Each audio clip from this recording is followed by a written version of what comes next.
What's up, everyone? Welcome back to another episode of 1YL or 1 Year Later. As you know, I'm Corey. This is a podcast show amplifying the voices of people taking adversity into their own hands and changing their world and the world around them. And today, the world changer we have in front of you all is my very dear friend, Bryce Kelley. Bryce, welcome. Wow, I've never been introduced as a world changer, so thank you for that, Corey. I think more people need to be introduced as world changers these Yeah. days. Like, We keep it. also found out, Corey, I would talk to you, but we think we should start cheersing more to things like cheers to 1 year later to world changers. Let's go. I'm in. I'm so in. I'm in. Two words that I always like resonate with me when it comes to Bryce Kelley. One is now the word cheers. It will forever be Cheers. associated with you. There you Number go. two is the term fanfare, which I know definitely stems from a mutual friend of ours who is like all about fanfare, All about fanfare. all about it. Yes. I mean, like this whole screen, it just screams fanfare and colors and joy and life. So I'm It's all like about it.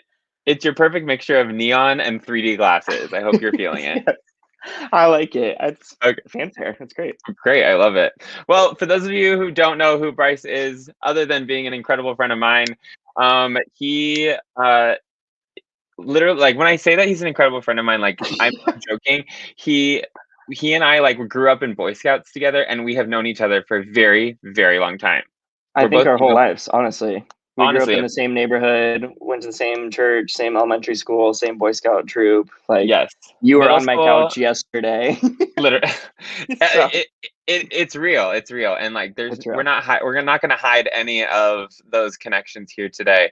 But as far as occupation goes, Bryce just well, he has been in youth ministry his entire life, in his career, and most recently has adjusted into a new role called the multi-site pastor for a church called Saddleback Church. And when I say multi-site, they have multiple sites of campuses for their church. And Bryce is helping to scale their youth ministry to make sure that teenagers, especially, are able to have a youth ministry in their hometown and at their local church, close by to them. Yeah. And you are just phenomenal at making sure people are in their sweet spot, and also making sure that space is being created for people to just have their lives impacted by what the church is doing, in the world and in people's hearts. And it's so cool. And you guys, Bryce is the number one in that space. And I'm so excited Wow. to have you on here today. Once again, flattered, Corey. Yeah, so as Corey Ah, said a little bit, my title is student multi-site pastor. I'm nowhere near an expert. I just jumped into it literally a month ago, but I have worked at this Saddleback Church the last 8 years, specifically at our main campus.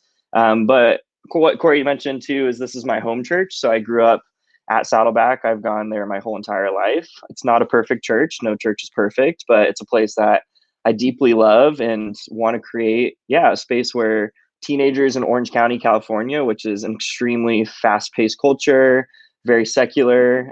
We want to be a spot that is welcoming to students to get introduced to the church. So, our churches, we say we're in one church in many locations. We have 18 campuses. 4 are overseas in different countries, and 14 are in Southern California. So I help oversee our junior high and high school and college ministry at 17 of the 18 campuses. So just jumped in, still learning a ton, feel underqualified, but so honored that my church believes in me, and super passionate about students in the next generation, because I don't think they're the church of the future. I think they're the church of the now. So that's a little bit of background. Corey, you did a great you, job. oh, thank you. Thank you. Well, I mean, I have so It's many things to piggyback off of that too, because, let's camp on the generation of now. I like that mhm. that term, like, just really resonates with me. I remember growing up, like, we were in youth group together at Saddleback, and I just remember kind of thinking to myself, like, why can't I do the things that I dream of one day doing, and starting to act in those ways now, and start to like believe that I can be in those spaces now. And for me, that was deciding to go make an impact in the lives of kids and individuals in the nation of Kenya back in my senior year of Mhm. high school. That's kind of what I decided to go and do and make an impact in. And I think it's Yeah. so rad that there is a leader like you to be able to help guide students in the way that I was guided back, in high school, to believe that I could actually make an impact on the lives of people older and younger than me when I was just 17 years old. And you get to do that on a regular basis with students that are in your ministries. Yeah, no, I appreciate you saying that. I think it's more of just in the United States and maybe, in other cultures, we think of students we're preparing them for adulthood. And once they reach 18, 21, whatever, college, graduate college, okay, they're ready to make an impact. I think we're missing so many crucial years of development where we can have students make an impact when they're 12. I went overseas for the first time when I was 14 with Saddleback, and I went to the Dominican Republic, and it was life changing. Yeah. So, I definitely believe that, if we don't take advantage of students in their adolescent development as kids, man, we're missing out on a crucial season of their life where they can make as much of an impact, if not more, than adults. So, we want to provide space for students to go overseas when they're in sixth grade with our Saddleback Kids program, or in junior high or high school, but also not just going overseas, but just creating an impact in their schools here, their neighborhood, their sports team, their schools, whatever that might look like. We want to utilize students now because we can learn from students as well. I'm 27, I'm been here 8 years, but I learned from my junior high group that I lead every Wednesday. I learned from them just as much as I learned from people above me. So yeah. That's so cool. Okay, so now we have the philosophy out of the way and a little bit of like the heart behind it all. So let's jump right into the number one question that I am asking people on this show. Kick it off. Yep. Bryce, where were you 1 year ago? Both physically, emotionally, spiritually, whatever you want to share. Where were you 1 year ago? And then we'll start to unpack like how that has led you to where you are today. Yeah, I mean, 1 year ago was a really formative season of life. I got married a little bit over a year and a half ago to my wife, Kaylee. She's the best person ever, but we got married at the end of October. And, when you're preparing for marriage, life is busy, engagement's busy, marriage is busy. You go straight to, luckily a honeymoon. We took 2 weeks in the Caribbean, which is awesome. Came back, went straight into Thanksgiving, straight into Christmas. And then we actually both went on a 2-week overseas trip to Rwanda 3 months into our marriage, where we led students in Rwanda, where we had barely been married, let alone leading others in a different country. So honestly, the first like 4 or 5 months of marriage we didn't really even have a time to stop and just figure out what it looks like to be married. Right. Got back from Rwanda, I remember we took 50 junior high and high school students to Rwanda, and I was leading that trip, and amazing experience. But I remember getting a phone call from one of the moms going like, "Hey, what's your plan for COVID?" And, we're about to take her kid overseas when, COVID was outbreaking in China at the time. And honestly, I looked at my coworkers and I was like, do we have a plan? Like, is this going to be a thing? And I remember going like, let's just buy some wet wipes, like just wipe down the seats in the plane and then we'll be good. And like, for reference, this was like February time, right? This was like February 15th or so. Okay. Yeah. Okay. Yeah. So I was like, let's just buy some hand sanitizer, get some wet wipes. It'll be fine. Like, people are overreacting. Of course, we learned we weren't overreacting, but luckily we were the last international trip for our whole church. So we got back from Rwanda, and then literally 2 weeks later, a week later, America shut down. So here we are 1 year later, or 1 year prior. We had just been married, gotten back, and we're like, okay, now we finally can kind of just pause and be like, we're married, we're doing life together. It's basically you're figuring out like how to interact with each other. Marriage is you're just blending two lives together, and we just hadn't been able to do that. And then COVID shuts down the world. My wife Kaylee lost her job because of COVID. She worked in acute rehab centers, and they essentially laid off every non-essential doctor and nurse.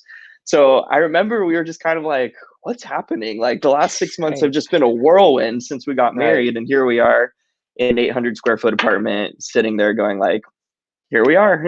So 1 year ago is definitely just personally was a little bit of a like just a time where we could finally just get a chance to breathe. But also the first year of marriage being in a pandemic we learned a ton about each other. We spent so much quality time together, which looking back, we're so grateful for. But in the moment, you're having conversations that you probably weren't expecting to have conversations 6 months into your marriage, just because you're sitting at the couch staring at each other all day, watching Tiger King or whatever, so you just run out of topics. Right. So discovering yeah, TikTok and watching Tiger King a year that's ago. it. That's where That's it. we all were. Yeah. So that's a little bit of like the personal side of things. Work side, I was, our church essentially put a pause on all of our small groups and weekend services. We never believed that our church shut down. We just changed course. The Hmm. church is so much more than just a gathering place. So that was really important that we made sure that we articulated that our church is not shut down. It's not closed. It's just being exercised in other venues or options. Yeah. So work was really interesting when we think about switching 18 campuses to being fully online, especially with students where they go from going to soccer practice, dance practice, life group, tutor, weekend services to everything being on a screen with just personal life and church and everything. That was definitely, we had to completely change our philosophy for youth ministry at Saddleback, Totally. which we did not figure out right away. Took some time, took some months. So yeah, that was about a year ago. I wasn't in my current role that I'm in now. I just jumped into that a month ago. But a year ago, I was helping support our main campus, junior high, high school, and college. So which kind of led the charge for our other campuses, which prepared me for this role. So yeah, that's Totally. probably where I was a year ago. Crazy, crazy. Well, so I mean, there's so much to like that can be relatable in what you're saying, new season, like being newly married, like, but also like in a season where people are masked up and like in your situation, like you were literally like shacked up and it was just you and Yep. Kaylee in your 800 square foot apartment. Like, Yep. quite frankly, you learned how to make ice cream. It blessed all of us. Bless them Was, all. Serve it the was community. right. Door, like he literally would like come and deliver me ice cream on my doorstep. It was the best thing ever of quarantine. Yeah, But that was definitely a new hobby I picked up was it making homemade ice was, cream. and you It's guys, great. it was gourmet and delicious. So like, I'm all about it. But anyways, Yeah. I digress. Yeah. So there's like the personal side, and I'm glad you brought up the church piece of it because uh, one thing that I noticed about churches all around the country was that there were some churches that had already implemented for years their online campus, if you will, or their Yep. online ability to share weekend service with those that couldn't attend in person. And Hmm. luckily, your church was one that had already had that implemented. For Um, sure. and so from the mindset of like being able to steer the ship a little bit differently, luckily you Hmm. had that infrastructure in place. So Yeah. what were my next question ultimately is going to say Hmm. like what were some of the challenges that you faced, like both personally and with your career, due to some of those things that were happening 1 year ago? Yeah, I mean, you're totally right. Saddleback is an online campus. Pastor Rick, we were the first church to have a website years ago. So we definitely know the importance of reaching people wherever they are. So before even the pandemic hit, we were an online campus where we streamed services for adults. For students, we definitely had an online presence. We would upload Yeah. our weekend sermons to YouTube, but other than that, not a ton. So yes, you are totally correct. Of man, we felt so grateful that we were ready to we just had to make a couple left turns and then we kind of had a full blown program. And a huge part of our heart was helping other churches figure that out as well, because Yeah. Saddleback is one church, but the capital C church is all in it together. So Yeah. our church definitely wanted to help other youth ministries figure out what it looks like to build a website, online program, all that. So challenges, I think, Orange County, where our students are, and we have campuses all from LA to San Diego, but our students and our culture here are they just are at such a fast pace. So getting Hmm. students to honestly log on and watch a weekend sermon as a 12-year-old or a 14-year-old or a 16-year-old, it's just not a top priority for them. Yeah. And it's also, we live in a very affluent area where, we don't have a ton of lower income families and, we're definitely in a suburban area. So I think honestly too, for part of our youth ministry, students weren't feeling the effects of the pandemic at the weight of some other people Yeah. in some other communities and areas. So their lives kind of just rolled on as normal. Obviously, they had their own struggles and their own whatever things they need to figure out, but they weren't necessarily affected a ton by the pandemic, except Hmm. for all of their social interactions shut down. So Yeah. I think right away we made some easy changes to just be an online presence, but I think the bigger things that we were trying to figure out was how to help with mental health. Hmm. Obviously, anybody can look at the rates of teen suicide, depression, anxiety over the last year, and it's devastating. Yeah. So we definitely wanted to figure out, how do we support families? How do we help parents have conversations with their students on a regular basis? How do we support students? How do we get students socially interacting with other students when the pandemic is taking all of that away? Because we know teenagers are at such an influential season of adolescent development. The brain forms so much in the ages of 12 to 15, Yeah. that taking away all social interactions from school and church could have lingering effects on students. So Mhm. we really made sure that we were doing anything to care for the one, to care for the family, to care for the parents. And that took a lot of intentionality and thought process. Yeah. For sure. For sure. Okay, so I mean, in terms of change, like you guys were really having to figure out what change looked like. I mean, one of the Mm-hmm. most significant changes I watched you guys all walk through was the removal of the opportunity for a summer camp. And Mm-hmm. I know personally, like how formative the opportunity for uh, a youth group summer camp was in my life, and how formative that was each summer to have that to look forward to, but also like what momentum it carries into the fall and your next season of like going from freshman to sophomore year, going from seventh grade to eighth grade. Like these are big jumps in transition. Mm-hmm. So what did it feel like to, from your perspective, having once experienced that, but then also to feel the ramifications of knowing that your students weren't going to get that feeling um, For sure. that Yeah. summer? What? I mean, totally. So many things shut down, just like everybody else in every other career path. But for us at the church and student ministries, all of our small groups went online. All of our weekend services went online. We lost summer camp. We lost international trips to Rwanda. We lost other opportunities. So obviously, our initial reaction is just, we were bummed, of course. Even for the students, it's just as fun for us as well.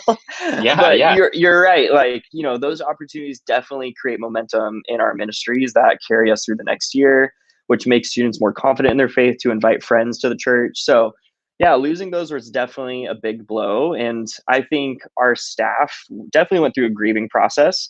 yeah, And it was good. We had open communication, and people grieved at different times, and people felt different weights at different times in each other. And the beauty about, we're so lucky at our church that we have a team of so many youth pastors working together. That is so rare at a church, and we know that, and we're blessed by that.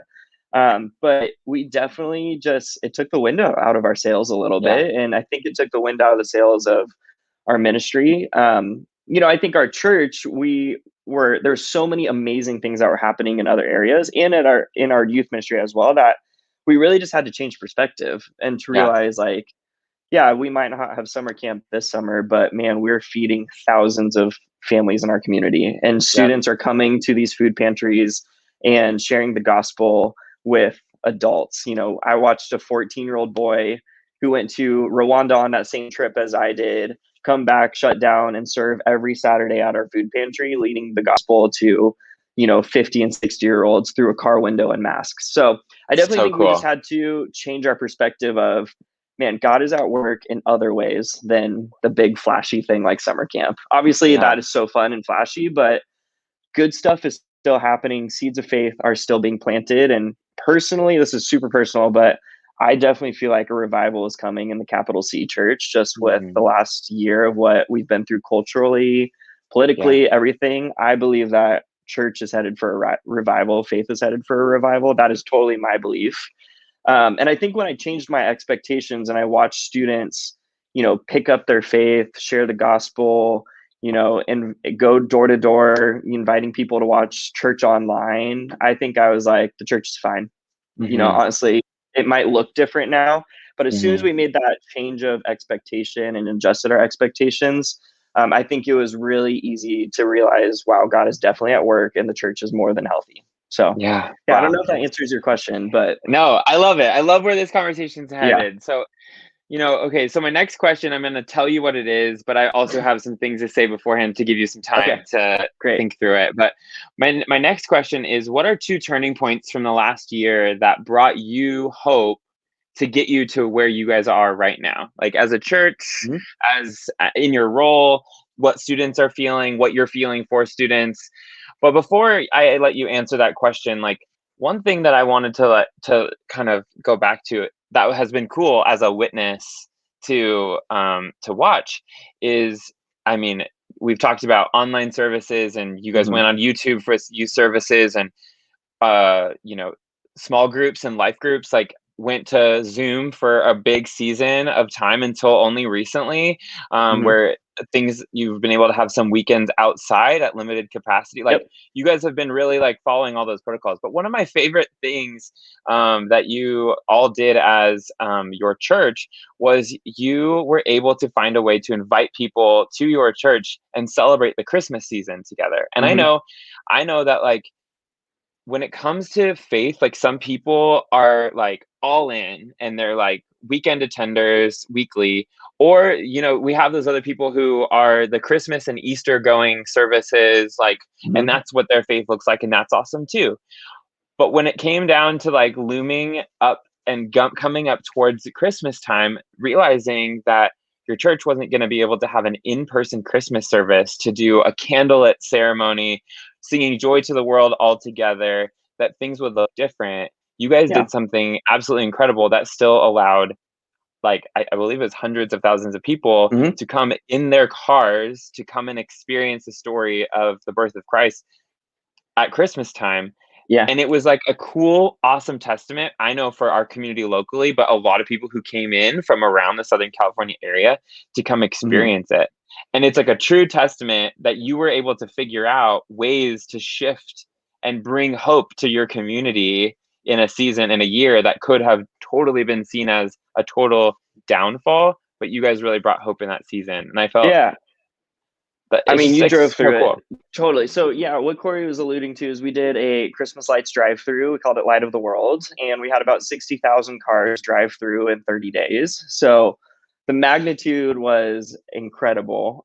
So I think to go back to your initial question, like what are two moments? I don't think I have two specific moments. I think honestly, I understand the importance of corporate worship and being with Yeah. members, singing, praising God, being together.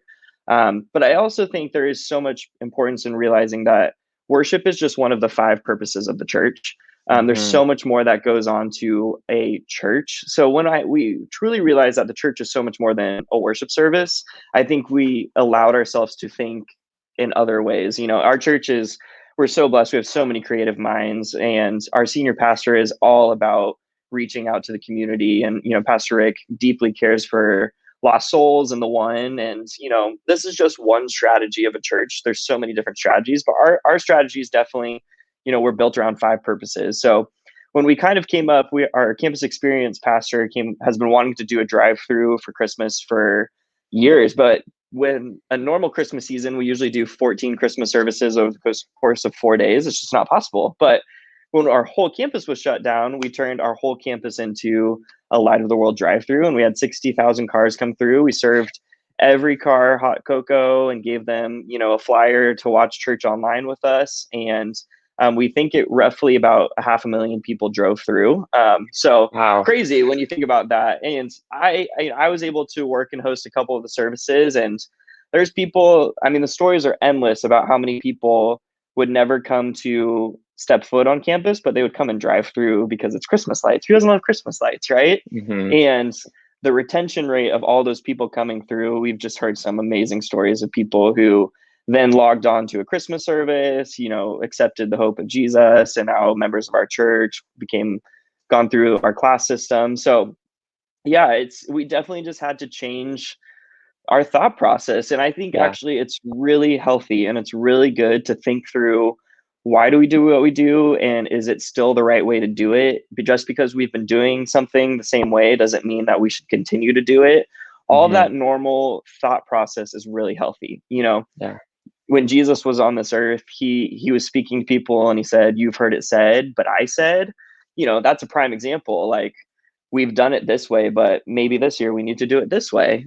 So really just thinking through the timing of where we're at culturally and how can we meet people's needs in a pandemic, which that was just one example. We could go on for a ton of other examples, Yeah.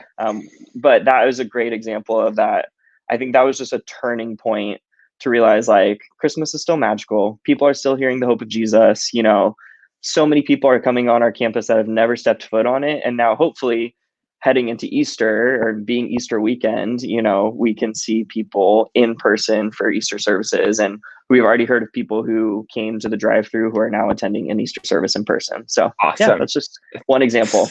It's so cool. It's so cool. Okay, so rounding out this awesome interview that literally, you guys, this little interview could literally last hours and hours and It hours, could go but on a while. it could. The final question I want to ask you, and then we can have some like fun random conversation, because I also know that it's opening week of baseball season, and that means Yep. a lot to you and your soul, Bryce. I know this. It's basically Christmas. So It's basically Christmas. Okay, my last question, just to round out this conversation, is, thinking back to coming back from Rwanda, being locked in your 800 square foot apartment with your dear, amazing wife, and trying to figure out ways to still keep the Little C church that you work for intact while still maintaining an incredible global perspective for the Big C church and inspiring people. I want to know, did your 1 year ago self believe that you could be here and we could be here 1 year later? that's a good question. I know you sent me some of these questions, but I didn't really think about that one before. Yes, the answer is yes. I think, a little bit of backstory. The pandemic was hard. My mom's an oncology and radiation nurse who was on the front lines. My wife was on the front lines, lost her job. So personally, family stuff, it was a hard year for sure. My family's definitely was more on the conservative side of COVID, just because we have some family with some, pre-existing conditions. My mom was working at a hospital, all those things. So Yeah. it was hard for sure. And I know everybody's story has some sort of hard season attached to it of the last year. But Yeah. I would say, yes, I believe that we would be here only because of my faith. I really Yeah. think, it was in the depths of March in deep quarantine. I had a daily journal where I would journal late at night just by myself after Kaylee went to bed. And I didn't read that journal. I probably stopped right around end of April, and was probably the most transparent I've ever been with the Lord, and just, God, why is this happening? Like, what am I supposed to be doing? And I didn't read that journal up until about a month ago. I just let it sit, and not intentionally, I just never got around to it because, life is picking up, things are getting busy again. And, I wrote in my journal a year ago, like, man, Lord, I want to be here a year from now. I literally wrote that, and I want it to be a testament only because of you. I don't want to have any part of providing safety, health. And I really do think only because of Jesus, I'm sitting here a year later. I'm just so grateful for my faith and for the hope that I have in a resurrected Jesus who I can put all of my feelings at, and he can handle it because he took to the cross. So I think, was it hard? Yes, of course. Did I doubt Totally. myself? Of course, all of that. But did I ever doubt that I would not be here? I mean, the pandemic sickness, of course, there was normal doubt of like, Lord, protect me from this illness. That's a very real thing. But Totally. at the end of the day, I would say, yes, I did expect to be here because I knew that God would provide and that Jesus would get me here a year later. So, Yeah. of course, that is like, so easy to say a year later, but I never doubted that God had the best in mind for me and my family and my wife and for my church. So, Yeah. yes. Love it. I love it. Yeah. Well, it's Good cool stuff. because the more that I know, like you and I sat over coffee when I was like thinking about this idea for hosting this show, and Which the was more like that 2 weeks ago, right? yeah, it was like it's so recent. Yeah. Like the more that I've been able to have these conversations with like friends of mine, the more I'm realizing that like everyone's story is so unique and so like set apart, I would even Absolutely. say. And the cool part about that is that I really believe that like in the last 29 minutes, like I believe that someone will be able to listen to this and take something that was said, whether it was from you or I. And if they're able to take one thing away and be able to have a moment where they can say, yeah, me too. Like that was my experience, or that's a Mhm. feeling that I had. I think if we're all in a retrospective mindset, being able to go back and create some positivity surrounding some really hard moments of the last year, we're going to go into this next year and just believing and knowing that we're going to be able to get through it as well. And from this year on, it's just something that we're going to be able to know, that a tool that we have in our back pocket is being able to retrospectively look 1 year ago, where were we, and are we further than we were before, or is there work that we need to do in order to retrospectively look back and take on some of those attitudes and emotions to be able to persevere forward in that way. And I think one of the cool ideas is, like, imagine 1 year from now, I have you back on the 1 year later show, and we talk about, like, okay, so we were coming out of a pandemic, and what did church look like when we were going from online back to in person, and everything was full-fledged. Like, I would venture to say that you might have a couple other words of, like, man, I couldn't believe that at one point in time in 2019, I was doing 4 services a weekend and like tons of summer activities, and then I had to rebuild that stamina, right? There's gonna it's be real. like I'm tired right now. right. There's gonna be just different stories that have to unfold, and you're gonna have to drive hope from in the next year too. But I hope someone is able to take something from this conversation and be able to feel hope, right? that they can leave with their head a little bit higher. Yep. Bryce, every story is unique. Everyone's important. Absolutely. Well, thank you for sharing your heart, Bryce. That was awesome. Of course. It's a honor to be your friend, and I just grateful for our friendship, dude, for life. do you wanna like go get coffee tomorrow or something? Probably. I'll text you after this, let's be honest. Okay, that's cool. Okay, guys. Well, other than an incredible story in Bryce persevering through a pandemic, and continuing to keep his head held high and helping to lead the people in his church as well as the people all around the world in the Big C Church, I just know that I hope this is going to be something that encouragement just gets flooded from this little 30-minute time together. So great time together. Thanks for having me, dude. Absolutely. Happy Easter to you. He is risen indeed. And until next time, he is risen indeed. Until next time, I have to say, all for you. Go Angels. Go Halos. Oh my gosh. Is it oh, Angels? There he is. There he is. Is this Ohtani's year, or is that a little up in the air still? Ohtani, comeback player of the year. Mike Trout, AL MVP. Dylan Bundy, Cy Young winner. Angels World Series bound. You heard it here first. 1 year later, we'll be talking about it. Okay, let's do it. Peace out, everyone.